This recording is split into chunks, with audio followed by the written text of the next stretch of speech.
ये कहानी एक ऐसे शातिर चोर की है जिसकी तलाश पुलिस को पिछले कई सालों से है और अब पुलिस ने एक ऐसा प्लान बनाया है जिससे इस दुनिया का कोई चोर नहीं बच सकता। Bollywood silver screen presenting Diabolic. कहानी की शुरुआत में हमें एक चोर को रस्सी से एक बिल्डिंग के ऊपर चढ़ते हुए दिखाया जाता है। इस चोर का नाम डायबोलिक है जिसकी तलाश पुलिस को कई सालों से है, लेकिन आज तक कोई भी इसे पकड़ने में कामयाब नहीं हुआ। और आज डायबोलिक इस बिल्डिंग से एक बेशकीमती ताज को चुराना चाहता है। बिल्डिंग के अंदर सिक्योरिटी तो होती है, लेकिन वो सब के सब कार्ड्स खेलने में बिजी होते हैं। डायबोलिक बिल्डिंग के अंदर चला जाता है जहां पर उसके सामने एक सिक्योरिटी गार्ड आता है, पर वो उसे मार देता है। जिसके बाद वो उस दरवाजे को खोलता है जिसके अंदर ताज है। जैसे ही दरवाजा खुलता है सिक्योरिटी अलार्म बज जाता है, जिससे पूरी की पूरी सिक्योरिटी ऊपर आ जाती है। पर जब वो उस कमरे का दरवाजा खोलने की कोशिश करते हैं जिसके अंदर ताज होता है, तो वो दरवाजा बाहर से नहीं खुलता, क्योंकि डायबोलिक ने अंदर से उस दरवाजे को बंद कर दिया है। और अब वो ताज जो कि सलाखों के पीछे है, वो उन सलाखों को काटना शुरू कर देता है। बाहर सिक्योरिटी किसी भी कीमत पर दरवाजे को खोलना चाहती है, इसीलिए वो डायनामाइट लगाकर दरवाजे को ब्लास्ट कर देती है। पर अब डायबोलिक उस ताज को लेकर यहाँ से अपने पैराग्लाइडर से उड़ चुका है। सिक्योरिटी उसे दूर से देखती रह जाती है और अब वो अपने पैराग्लाइडर को एक कार के ऊपर लैंड करता है जो उसकी गर्लफ्रेंड ईवा चला रही है। और इस तरह से सिक्योरिटी की आंखों में धूल झोंक कर उस कीमती ताज को चुराने में कामयाब हो जाते हैं। कुछ दिनों के बाद हमें एक शो दिखाया जाता है जहाँ पर 5 बहुत बड़ी मॉडल्स बहुत महंगी ज्वेलरी पहनकर परफॉर्म कर रही होती है। दरअसल ये शो एक ज्वेलरी कंपनी का है। ये वही ज्वेलरी कंपनी है जिसका ताज डायबोलिक ने अपनी गर्लफ्रेंड ईवा के साथ मिलकर चुराया था। और अब यहाँ पर इन सभी ज्वेलरी को कई लोग खरीदना चाहते हैं। इनकी कीमत बहुत ज्यादा है। यहाँ पर सिक्योरिटी बहुत ज्यादा टाइट होती है, क्योंकि कुछ दिनों पहले डायबोलिक ने इसी कंपनी के ताज को चुराया था। अब जब इनकी परफॉर्मेंस खत्म होती है, तभी अचानक से लाइट चली जाती है, जिसके बाद इन मॉडल्स के पास एक पुलिस ऑफिसर आता और कहता है कि आप सब मेरे साथ चलो। और वो इन सब को अपने साथ ले जाता है और एक कमरे के अंदर जाने के लिए कहता है, जिसके बाद वो बाहर से शटर बंद कर देता है। दरअसल ये कोई कमरा नहीं बल्कि एक गाड़ी है। और अब यहाँ से पुलिस ऑफिसर गाड़ी को आगे ले जाता है, जिसके कुछ देर के बाद दिखाया जाता है कि पुलिस ऑफिसर अपने मास्क को उतार रहा है। ये पुलिस ऑफिसर नहीं है बल्कि डायबोलिक है, जिसने एक बार फिर से उसी कंपनी को लूट लिया है। और अब डायबोलिक इन 5 लड़कियों को इनकी ज्वेलरी निकालने के लिए कहता है, जिसके बाद वो इन सब को बीच सड़क पर छोड़कर इस जगह से निकल जाता है। जिसके बाद उसकी गाड़ी एक चट्टान के पास रुकती है और तभी वो अपनी गाड़ी से एक बटन दबाता है और चट्टान 2 हिस्सों में डिवाइड हो जाती है। दरअसल ये एक खुफिया रास्ता है जहां पर डायबोलिक अपनी चीजों को रखता है। वो अपनी गाड़ी को इस टनल के अंदर ले जाता है।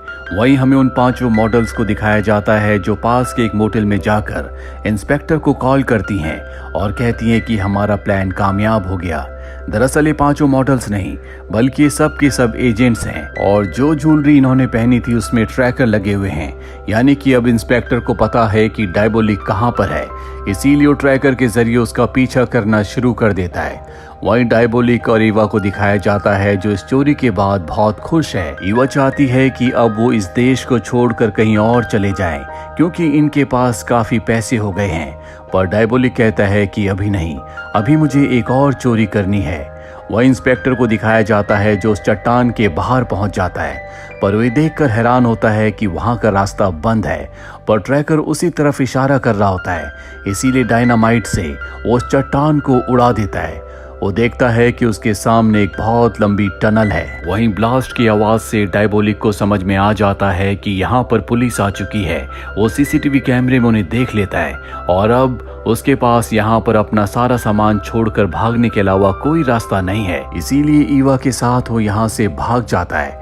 पुलिस इंस्पेक्टर अंदर आकर देखता है जहां पर उसे बहुत बेशकीमती चीजें मिलती है, लेकिन वो किसी भी कीमत पर डायबोलिक को पकड़ना चाहता है। इसीलिए वो डायबोलिक और ईवा का पीछा करता है। ये दोनों के दोनों भाग रहे होते हैं और तभी भागते भागते ईवा का पैर एक जगह फंस जाता है। हालांकि डायबोलिक उसे निकालने की कोशिश करता है, पर अब उसके पास इतना वक्त नहीं है क्योंकि पुलिस इंस्पेक्टर उस तक पहुंचने वाला है। इसीलिए वो ईवा को वहीं पर छोड़कर भाग जाता है। जिस वजह से ईवा का दिल टूट जाता है। उसे लगता है कि डायबोलिक ने उसे धोखा दिया है और अब इससे पहले कि पुलिस इंस्पेक्टर ईवा तक पहुंचता, वो अपना पैर वहां से निकालकर पानी में कूद जाती है। ये दोनों के दोनों एक बार फिर से इंस्पेक्टर को धोखा देकर यहाँ से भाग चुके हैं, जिससे इंस्पेक्टर को बहुत दुख होता है क्योंकि वो किसी भी कीमत पर डायबोलिक को पकड़ना चाहता था। और अब एक बार फिर से वो उस जगह आता है जहाँ पर डायबोलिक की बेशकीमती चीजें हैं जो उसने चुराई हैं। यहाँ पर बहुत महंगी महंगी पेंटिंग्स भी होती है जिन सबको इंस्पेक्टर अपने कब्जे में ले लेता है। इंस्पेक्टर को यहाँ पर एक बिल्डिंग का स्केच भी मिलता है जो कि उसे पता है कि शहर में कहाँ पर है। वो समझ जाता है कि इस बिल्डिंग से डायबोलिक का कोई ना कोई रिश्ता है, इसीलिए वो अपनी टीम को लेकर उस बिल्डिंग में जाता है। काफी छानबीन करने के बाद भी उन्हें वहां पर कुछ नहीं मिलता और तभी एक पुलिस ऑफिसर गलती से अपना हाथ एक लीवर के ऊपर रख देता है, जिससे वहां पर एक खुफिया दरवाजा खुलता है। और जब ये नीचे बेसमेंट में जाते हैं तो ये देखते हैं कि वहां पर डायबोलिक की मास्क बनाने की मशीन है, जिससे वो दूसरों के चेहरों के मास्क बनाकर चोरियां करता है। इंस्पेक्टर किसी को भी यहाँ पर किसी भी चीज को छूने से मना कर देता है। वो कहता है कि अगली चोरी से पहले डायबोलिक यहाँ पर जरूर आएगा और तब हम उसे पकड़ लेंगे। वहीं हमें इंस्पेक्टर की गर्लफ्रेंड को दिखाया जाता है जो शहर की प्रिंसेस है। वो इंस्पेक्टर से शादी करना चाहती है, पर इंस्पेक्टर कहता है कि जब तक मैं डायबोलिक को अरेस्ट न कर लूं तब तक मैं शादी नहीं करूंगा। वो कहती है कि ठीक है, कुछ दिनों के बाद मेरे घर में एक पार्टी है जहां पर मैं एक बेशकीमती हार पहनने वाली हूं। मैं चाहती हूं कि पार्टी के दिन तुम मेरे साथ रहो ताकि डायबोलिक उस हार को चुराने के बारे में सोच भी ना सके। इंस्पेक्टर कहता है कि ठीक है, तुम चिंता मत करो, मैं तुम्हारे साथ रहूंगा। वहीं हमें डायबोलिक को दिखाया जाता है जो उसी बिल्डिंग के बाहर खड़ा होता है, जिस बिल्डिंग के बेसमेंट में उसकी वो मशीन है जिससे वो मास्क बनाता है। और अब वो उस मौके का इंतजार करता है जब वो बिल्डिंग के अंदर जा सकता है और उसे वो मौका मिल जाता है क्योंकि यहाँ पर जो पुलिस वाले होते हैं उनकी ड्यूटी चेंज हो रही होती है। वो नीचे बेसमेंट तक पहुंच जाता है जहाँ पर एक पुलिस ऑफिसर है। डायबोलिक जानबूझकर पुलिस ऑफिसर के सामने आ जाता है। पुलिस ऑफिसर उसे पहचान लेता और उस पर गोलियां चलाता है, लेकिन एक भी गोली डायबोलिक को नहीं लगती क्योंकि इन दोनों के बीच में एक गिलास है जो कि बुलेट प्रूफ होता है। गोलियों की आवाज सुनकर जितनी भी सिक्योरिटी होती है वो सब की सब नीचे बेसमेंट में आ जाती है। वो देखते हैं कि वो पुलिस ऑफिसर जो यहाँ पर ड्यूटी पर था वो बेहोश है। वो उसे होश में लाते हैं, पर अब डायबोलिक अपनी मास्क बनाने वाली मशीन को यहाँ से लेकर निकल चुका है। और जब ये बात इंस्पेक्टर को पता चलती है जिससे उसे बहुत गुस्सा आता है क्योंकि एक बार फिर से डायबोलिक इन सबको बेवकूफ बनाकर अपनी मशीन लेकर यहाँ से निकल गया। इंस्पेक्टर को उसके सीनियर अपने पास बुलाते हैं और कहते हैं कि तुम डायबोलिक को कैसे पकड़ोगे, वो एक बार फिर से तुम्हें बेवकूफ बना चुका है। और तभी यहाँ पर ईवा का कॉल आता है। ईवा कहती है कि डायबोलिक ने मुझे धोखा दिया है, मैं उसे अरेस्ट करवाने में तुम्हारी मदद कर सकती हूँ, लेकिन इसके बदले मेरे ऊपर जितने भी क्रिमिनल चार्जेस हैं वो सब के सब आपको हमेशा के लिए खत्म करने होंगे और मुझे किसी दूसरी कंट्री में सेटल करना होगा। हालांकि इंस्पेक्टर ऐसा नहीं चाहता, वो उसे भी अरेस्ट करना चाहता है, पर उसके सीनियर कहते हैं कि ये एक अच्छा प्लान है, तुम इसी प्लान पर काम करो। ईवा ने इंस्पेक्टर को आधे घंटे का टाइम दिया होता है। आधे घंटे बाद वो एक बार फिर से उसे कॉल करेगी और अब इंस्पेक्टर एक प्लान बनाता है। वो अपने ऑफिसर से कहता है कि आधे घंटे बाद जब ईवा मुझे कॉल करेगी तो मैं उसे बातों में उलझा कर रखूंगा और ठीक उसी वक्त तुम उसकी लोकेशन का पता लगाकर उसे अरेस्ट कर लेना। आधे घंटे के बाद ईवा का कॉल आता है। इंस्पेक्टर उसे अपनी बातों में उलझा कर रखता है और ठीक उसी वक्त इंस्पेक्टर की जो टीम होती है उसकी लोकेशन का पता लगा लेती है। वो एक टेलीफोन बूथ से कॉल कर रही होती है और अब बहुत सारे पुलिस ऑफिसर्स उसकी तरफ बढ़ना शुरू कर देते हैं। और जैसे ये टेलीफोन बूथ का दरवाजा खोलते हैं तो ये देखते हैं कि वहां पर ईवा नहीं है। दरअसल नीचे बने हुए सीवर से वो भाग चुकी है। ये नीचे जाकर चेक भी करते हैं लेकिन इन्हें वहां पर कोई नहीं मिलता। एक बार फिर से इनके हाथ से ईवा निकल चुकी है। दूसरी तरफ हमें दिखाया जाता है कि पुलिस ने डायबोलिक के यहाँ से जितना भी सामान जब्त किया था वो देखते हैं कि उसमें एक ब्रेसलेट नहीं है और ये वही ब्रेसलेट होता है जिसमें ट्रैकर लगा हुआ है, जिसका मतलब ये है कि ट्रैकर अब भी ऑन होगा। ये ट्रैकर को चेक करते हैं जो अब भी ऑन होता है, जिससे समझ जाते हैं कि ये ईवा की या डायबोलिक की लोकेशन है। और अब इस बात की इंफॉर्मेशन ये एक पुलिस ऑफिसर को देते हैं जिसका नाम रोलर है। रोलर वही पुलिस ऑफिसर होता है जिसे बेसमेंट में डायबोलिक बेहोश करके अपनी माँ मास्क बनाने वाली मशीन को वहां से ले गया था।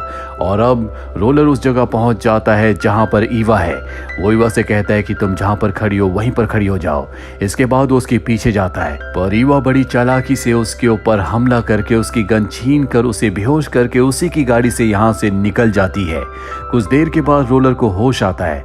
वो सबको बताता है कि मैं ईवा से उसके ब्रेसलेट को हासिल करने में कामयाब हो गया। दरअसल रोलर को नहीं पता होता कि इस ब्रेसलेट में ट्रैकर लगा हुआ है, जिसकी मदद से ये ईवा तक पहुंचकर उसे अरेस्ट कर सकते थे, पर अब ये उस तक नहीं पहुंच सकते। वहीं इंस्पेक्टर को एक बार फिर से उसके सीनियर बुलाते हैं और कहते हैं कि जो प्लान हमने तुम्हें कहा था, तुम्हें उसी प्लान पर काम करना होगा। तुम ईवा की मदद से डायबोलिक को पकड़ लो। हालांकि इंस्पेक्टर ऐसा नहीं चाहता, पर अब उसे ऐसा करना होगा। इसीलिए वो ईवा से किसी तरह से मिलता है, जहां ईवा उसे बताती है कि मेरे पास एक प्लान है। दरअसल डायबोलिक अपने सारे सोने को वापस हासिल करना चाहता है, जो इस वक्त पुलिस के कब्जे में है। हमें किसी तरह से बात फैलानी होगी कि पुलिस वाले उस सारे सोने को एक जगह से दूसरी जगह शिफ्ट कर रहे हैं, क्योंकि डायबोलिक अपना सोना लेने वापस आएगा। हम एक गाड़ी को बहुत सिक्योरिटी के साथ वहां से निकालेंगे जहां पर सोना है, और उस गाड़ी को हम एक टनल के अंदर ले जाएंगे, जहां पर हो ना हो डायबोलिक उस गाड़ी के ऊपर हमला करेगा ताकि वो अपना सोना वापस हासिल कर सके। और ठीक उसी वक्त हम उसे गिरफ्तार कर लेंगे, जबकि असली सोने को हम एक नॉर्मल सी गाड़ी में उस जगह से निकाल कर दूसरी जगह ले जाएंगे। इंस्पेक्टर को उसका ये प्लान बहुत अच्छा लगता है, और अब ये इस प्लान को एग्जीक्यूट करने के लिए मार्केट में ये बात फैला देते हैं कि जल्दी ये सारे सोने को एक जगह से दूसरी जगह शिफ्ट करने वाले हैं। और ये वो दिन होता है जब उसकी गर्लफ्रेंड की पार्टी है, जिस पार्टी में वो बहुत बेशकीमती हार पहनने वाली है। इंस्पेक्टर अपनी गर्लफ्रेंड के पास जाता और कहता है कि मुझे माफ करना, मैं पार्टी में नहीं आ सकता, पर मैं अपने खास ऑफिसर्स को तुम्हारी सिक्योरिटी के लिए भेज दूंगा। इसके बाद इंस्पेक्टर अपनी पूरी टीम के साथ प्लान बनाना शुरू करता है, पर यहाँ पर वो एक सवाल पूछता है कि असली सोने वाली वैन को वहां से कौन निकालेगा। और तभी रोलर कहता है कि ये काम मैं करूंगा। डायबोलिक 2 बार मुझे धोखा दे चुका है, लेकिन अब मैं इस काम को अंजाम देकर अपनी पुरानी गलतियों का प्रायश्चित करूंगा, चाहे इसमें मेरी जान ही क्यों ना चली जाए। इसके बाद इंस्पेक्टर एक गाड़ी को पूरी सिक्योरिटी के साथ इस जगह से निकालता है, ताकि डायबोलिक को एक धोखा दे सके कि इस गाड़ी में सोना है। वही रोलर को दिखाया जाता है जो सोने वाली गाड़ी को अकेला इस जगह से निकाल कर ले जाता है। और अब वो गाड़ी जो डायबोलिक को फंसाने के लिए पूरी सिक्योरिटी के साथ आगे बढ़ रही होती है, वो एक टनल के अंदर जाती है, और तभी सामने से टनल का दरवाजा बंद हो जाता है, जिसके बाद इन सब के सामने डायबोलिक आ जाता है। ये डायबोलिक पर कई गोलियां चलाते हैं, पर इन्हें पता चलता है कि ये डायबोलिक नहीं बल्कि एक पुतला है, यानी कि डायबोलिक ने इन्हें धोखा दिया। वही इंस्पेक्टर की गर्लफ्रेंड को दिखाया जाता है, जो पार्टी के लिए तैयार हो रही है। वो अपना हार निकालने के लिए ड्रॉर खोलती है, लेकिन वहां पर उनका हार नहीं होता, जिसका मतलब है कि उनका हार चोरी हो गया। और ना ही यहाँ पर उनकी मेकअप आर्टिस्ट होती है, जिसे उसने आज के मेकअप के लिए हायर किया था। रोलर को हमें दिखाया जाता है जो गाड़ी लेकर एक जंगल के रास्ते में रुक जाता है। तभी वहां पर एक दूसरी गाड़ी आती है, और इस गाड़ी से जो लड़की उतरती है वो इंस्पेक्टर की गर्लफ्रेंड की मेकअप आर्टिस्ट होती है, यानी कि इसी ने हार चुराया है। और अब ये अपने मास्क को उतारती है, और ये और कोई नहीं बल्कि ईवा है, जिसके सामने रोलर है। और तभी रोलर भी अपने मास्क को उतार देता है, और ये रोलर नहीं बल्कि डायबोलिक होता है। दरअसल डायबोलिक ने जब मॉडल्स की ज्वेलरी चुराई थी तो उसे पहले से पता था कि पुलिस यहाँ तक पहुँच सकती है, और उसी ने पूरा प्लान बनाया था। जानबूझकर जब वो ईवा के साथ भागा तो वो उसे छोड़कर भाग गया, ताकि इंस्पेक्टर को ऐसा लगे कि उसने ईवा को धोखा दिया है और वो ईवा पर विश्वास कर सके। और साथ ही उसने जानबूझकर उस स्केच को वहां पर छोड़ दिया था, जो उस जगह का था जहां पर वो अपनी मास्क बनाने वाली मशीन को रखता था, ताकि पुलिस वहां पर पहुंच जाए। और जब वो अपनी मशीन को लेने गया तो उसके सामने रोलर आया, जिसे उसने मार दिया। इसके बाद उसने रोलर का मास्क बनाया और जानबूझकर बेहोश होकर वहीं पर गिर गया, जिसके बाद पुलिस वाले उसे अपने साथ ले गए। और इतने दिनों से पुलिस वालों के साथ जो रोलर है वो और कोई नहीं बल्कि डायबोलिक था। इसीलिए जब वो ईवा तक पहुंचा था तो उसने उसके हाथ से ब्रेसलेट ले लिया था ताकि उसे पुलिस आगे ट्रैक ना कर सके। और इस तरह से डायबोलिक ने अपने शातिर प्लान के साथ अपना लूटा हुआ सारा माल वापस हासिल कर लिया। साथ ही इंस्पेक्टर की गर्लफ्रेंड का जो नेकलेस था वो भी अब उसके पास है, जो बेशकीमती है। और इसके बाद वो ईवा के साथ मिलकर इस देश को हमेशा के लिए छोड़ देता है। अब उसके पास इतना पैसा है कि वो जिंदगी भर आराम से बैठकर खा सकता है। पर यह एक शातिर चोर है जो सिर्फ पैसों के लिए चोरी नहीं करता, बल्कि चोरी करना इसकी आदत है। तो हो सकता है कि ये दोबारा चोरी करे और एक बार फिर से इंस्पेक्टर का इससे सामना हो। तो ये थी पूरी कहानी डायबोलिक की। उम्मीद करते हैं कि ये कहानी आपको पसंद आई होगी।